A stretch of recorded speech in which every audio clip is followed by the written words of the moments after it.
여러분들이 이미 많이 올라가 있는 종목을 건드리기보다는 음. 얘도 분명히 좋아질 수 있는 산업인데 싸네? 이런 애들을 노려보셔야 된다. 그래서 이런 시점에선 여러분들이 투자를 할 때 가장 좋은 팁은 뭐냐면 변동성이 있다. 즉, 이 낙폭이 크다라는 걸 의미를 하기 때문에 오히려 쏟아졌을 때 받아먹는 투자가 좋아요. 이제는 반대로 정말 위험해진 국가가 우리나라 국가다. 대한민국이다. 왜냐? 탈세계와 지금은 미국과 중국을 주도로 각국이 패권 싸움을 벌이고 있는 상황입니다. 그러면서 그 패권 싸움에서의 승자가 되기 위해서 막대한 돈을 쏟아붓고 있는 상황이라는 거죠. 자, 그렇다면 우리는 생각을 해볼 필요가 있어요. 각 국가들, 미국, 중국뿐만 아니라 유럽, 그 다음에 아시아 국가 마찬가지, 중동 역시 마찬가지로 이 패권 싸움에서 승자가 되기 위해서 돈을 쏟아붓고 있기 때문에 이 흐름이 언제까지 이어질 가능성이 높느냐? 바로 승자와 패자가 갈리는 지점까지. 가장 큰 건 지금 미국과 중국의 패권 국면이기 때문에 여기에서의 승자가 나오기 전까지는 아무래도 이 전장터에서 승자가 되기 위해서의 돈이 쏟아 부어질 가능성이 높다. 그러면 그 전장터가 어느 국면으로 지금 향해 가고 있는가? 가장 대표적인 게 방산이죠. 무력 전쟁을 우리가 배제할 수는 없기 때문에 방산에 대한 투자는 전 세계적으로 계속적으로 늘어날 가능성이 높습니다. 그래서 여기에서 우리나라 또 방산 몇몇 기업들의 수출이 계속해서 늘어나고 있는 국면이기 때문에 여러분들이 작년뿐만 아니라 올해 이후로도 이 방산주에 대한 관심도를 높게 가져가시면 좋지 않을까 싶고요. 방산주는 또 특별히 좋은 게 장기적으로 봤을 때는 항공우주에 대한 모멘텀도 같이 붙어 있기 때문에 장기적으로도 충분히 여러분들이 좋게 볼 수가 있을 것 같다 싶고, 그 다음에 지금 유럽은 아직까지도 에너지 위기에 직면해 있는 상황이기 때문에 유럽을 중심으로 이 에너지, 특히나 신재생 에너지 관련된 투자를 계속 넓히고 있는 국면입니다. 특히 미국도 기존에는 중국에게 많이 뒤처져 있었던 신재생 에너지였기 때문에 이를 쫓아가기 위해서라도 최근 기준 IRA 법안 통과 이후에 더 본격적으로 신재생 에너지 투자를 넓히려고 하는 상황이거든요. 그래서 전반적으로 봤을 때 태양광 내지는 수소, 이러한 신재생 에너지에 대한 투자 역시도 장기적으로 바라보시면서 여러분들이 오히려 이 주식시장이 빠지면서 주가가 싸졌을 때는 그런 주식을 모아가시는 게 좋을 것 같다. 그러면은 수빈쌤 이게 신익 하방반 이렇게 5개를 좀 언급해 주신 거잖아요. 네네. 근데 지금 이제 방산과 신재생 에너지를 우선 2개를 언급해 주셨어요. 네. 그러면 이제 2카 반이 남았네요. 네네. 2카 반도 좀 설명 좀 부탁드릴게요. 일단은 이 하면은 여러분들 가장 먼저 떠올리실 게 2차전지죠. 2차전지가 아무래도 작년에도 시장이 어려운 국면에서도 계속적인 주도주 성향을 띄었기 때문에 많은 분들이 지금 이 시점에서도 계속 관심을 보여주고 계시는 것 같아요. 이놈 한번 떨어져 봐라, 내가 사야지 라는 생각으로 계속 기다리시는 것 같은데 그런 관점 저는 여전히 유효하다라고 생각합니다. 다만 2차전지를 봤을 때 이제 미래 가치를 땡겨와서 밸류에 입혀져 있는 기업들이 너무 많아요. 대표적으로 셀과 소재, 특히 양극재 업체들. 그래서 저는 개인적으로 지금 여러분들이 물론 완전 초장기적으로 보실 거란 모르겠지만 어느 정도 한 2, 3년 정도만 보시더라도 셀, 소재 업체들의 투자를 하는 거는 저는 개인적으로는 별로 권해드리고 싶진 않다. 비싸서? 비싸기도 하고요. 이런 애들이, 그러니까 무슨 말이냐면 지금 어느 정도 올라 있잖아요. 올라 있더라도 다시 조정을 받고 이 시점 때 여러분들이 살려고 하는 목적이 정고점을 돌파하는 거를 기대하면서 사실 거란 말이죠. 그렇죠. 근데 이미 2차전지들은 시총 상위 종목들로 편입이 되어 있어요. 그렇다라는 건 뭐냐? 얘네들이 지금 현 시점에서 기존의 정고점을 돌파를 하기 위해서는 시장 자체도 상방으로 틀어줘야 된다는 걸 의미를 해요. 근데 당장의 시장이 상방으로 틀어주기에는 아직 많이 남았다. 금리도 안정기에 들어서야 되고요. 그 다음에 경제도 안정기에 들어서야 돼요. 그러니까 시장이 본격적인 상승 국면으로 가려면 금융장세가 나와야 되는데 금융장세가 나려면 기본적으로 경제가 회복이 된 시점에서의 금리 인하가 안정적으로 나와야 되는데 이 시점이 과연 어떻게 나올 수 있을까? 단기적으로 봤을 때 끽해봤자 한 2년 뒤, 3년 뒤에 나오지 않을까? 그때까지는 제가 봤을 때는 금리가 동결기로 갈 것 같거든요. 조금 인하에 돼봤자 다시 그 자리에 머물러 있는 기준으로 계속 유지될 것 같아요. 그 말은 뭐냐? 증시 자체가 박스권에 머물러 있을 가능성이 높다. 박스권에 머무른다는 거는 시총 상위 기업들이 올라갈래야 올라갈 수 있는 힘이 없다는 걸 의미를 해요. 실적이 잘 나와도 돈의 힘이 부족하기 때문에. 그렇다라는 것은 여러분들이 이미 많이 올라가 있는 종목을 건드리기보다는 얘도 분명히 좋아질 수 있는 산업인데 싸네? 이런 애들을 노려보셔야 된다.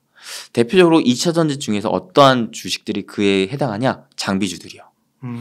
장비주들이 그동안에 셀 소재 업체들이 다 빵빵빵빵 올라갈 때 못 올라갔었어요. 근데 올라갈 수 있는 지금 자리에 있죠. 왜?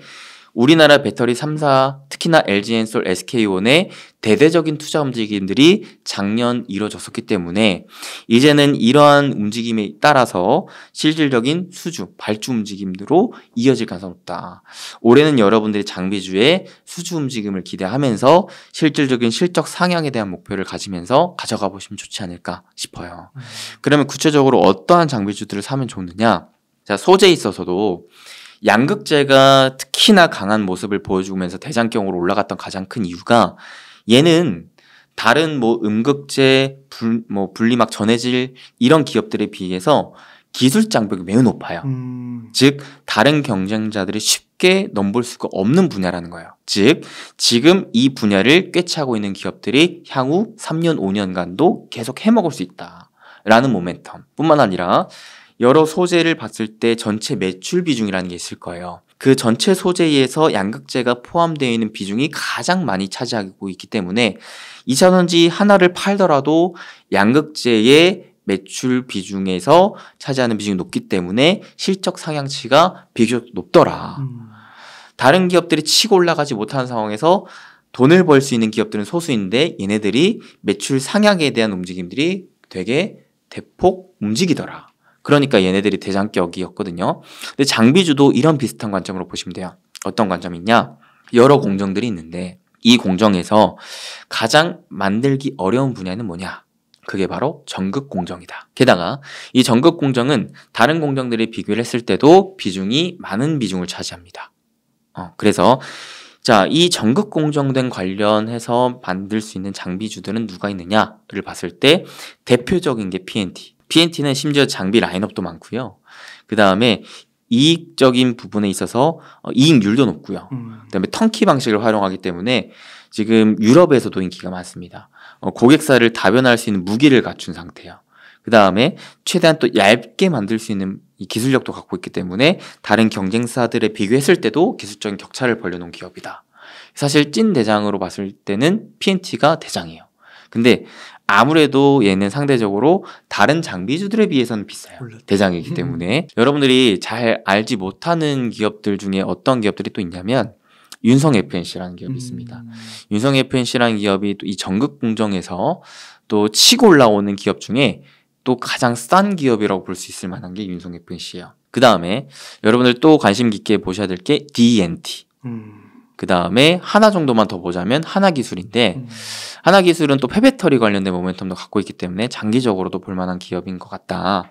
근데 일단은 지금 당장에 싼 주식을 찾는다면은 D&T, 윤성 FNC 이 정도를 좀 볼 수 있을 것 같습니다. 진짜 많이 투자하시는 분들이 이거 참고하셔가지고 이 부분을 조금 더 깊게 공부하시면 좋겠다. 네네. 그러니까 2차 전지가 이제 그 셀하고 소재가 있지만 또 워낙 각광을 받았기 때문에 그쵸. 많이 올랐기 때문에 2차 전지에 또 장비가 있으니까 그쪽을 좀 눈여겨보면 좋겠다. 맞아요. 여러분들이 계속적으로 생각을 하셔야 될 게 대중과 달리 하셔야 돼요. 모두가 다 좋다라고 얘기하는 것에는 먹을 게 많지가 않아요. 오히려 그에 있어서 다음 투자 관점은 뭘까? 이 사람들이 다음으로 이동될 만한 주식은 무엇일까? 그 중에서 싼 주식은 무언가를 자꾸 찾아 나가는 연습과 그런 습관을 들이시고 그렇게 실제로 투자하셔야지 남들보다 더 큰 투자에서 성과를 내실 수 있을 거라 저는 생각합니다. 혹시 그 포스코 홀딩스 네네. 그 리튬 관련해서 그것도 한번 좀 질문드려도 될까요? 그 배당도 많이 주고 네네. 그다음에 철강 기업이 리튬의 왕으로 막 네네. 변신한다고 해서 네. 대중분들 유튜브 분들이 댓글에 많이 나오더라고요. 포스코 홀딩스. 포스코 홀딩스 저희 채널에서도 몇 번 다루긴 했어요. 네. 저는 좋다고는 생각을 하는데 네. 이게 제가 원래 2차 전지에서 가장 좋다라고 생각했던 게 미국의 IRA 법안 이후로는 LG엔솔과 포스코케미칼 딱 두 개였어요. 근데 얘네들이 올라간 상황에서는 그럼 다음에 뭐가 있을까를 생각을 해봤을 때 포스코홀딩스가 이제 그 다음이었다. 근데 얘도 시총이 또 작은 기업은 아니기 때문에 말씀하셨다시피 뭐 장기적으로 배당까지 받아가면서 투자하실 거라면 좀 굿이죠. 하지만 자금력이 좀 덜 하시고 나는 좀 더 탄력적인 종목들을 잡고 싶다 하시는 분들은 제가 말씀드렸던 장비주들 한번 보시는 게 낫지 않을까라는 얘기를 드리고 싶습니다. 그 리튬이 또 생산되려면 시간도 필요한 거고 그렇죠. 아직은 또 철강 기업에 대한 이미지가 있기 때문에 네네네. 그게 2차 전지로 섹터로 분류된 기업으로 밸류에이션을 받기에는 좀 시간이 더 필요한 맞아요. 거죠. 원래 이 전환기에 속해 있는 기업들이 전환을 성공적으로 완료하면 폭발적인 성장을 하는데 대신에 전환기 국면에 있을 때는 변동성이 커요. 그러니까 A라는 사업에 있어서 핵심적인 역할을 했던 기업이었기 때문에 많은 사람들이 A라는 사업을 보고 투자를 했을 거란 말이잖아요. 기업도 마찬가지. 모든 역량을 A에 쏟아붓고 있었는데 이거를 B로 이제 갈아타야 되는 시점이잖아요. 그러면은 이제 뭐 직원들도 교체를 해야 되고 공장들도 교체를 해야 되고 어찌됐든 투자를 이쪽으로 해야 되잖아요. A에서 번 돈을 B로 투자를 해야 되고 그럼 투자를 하는 만큼 기업 입장에서 실적 관점으로 봤을 때 당장에는 크게 성장하기는 어렵고 그 다음에 투자자 관점으로 봤을 때도 A에 투자했던 사람들이 이제는 슬슬 빠져나갈 수 있는 국면이기 때문에 새로운 B의 투자 관점에서 봤을 때의 그 전환기는 분명히 있다. 그래서 이런 시점에서는 여러분들이 투자를 할 때 가장 좋은 팁은 뭐냐면 변동성이 있다. 즉, 이 낙폭이 크다라는 걸 의미를 하기 때문에 오히려 쏟아졌을 때 받아먹는 투자가 좋아요. 나중에 이게 내가 장기적으로 봤을 때 전환을 성공적으로 한다는 확신 믿음이 있다면 앞으로 올라갈 것을 기대하면서 쏟아질 때마다 모아가는 거죠. 그러면은 장기적으로 투자할 때 굉장히 좋은 투자 방식이다. 이렇게 말씀드립니다.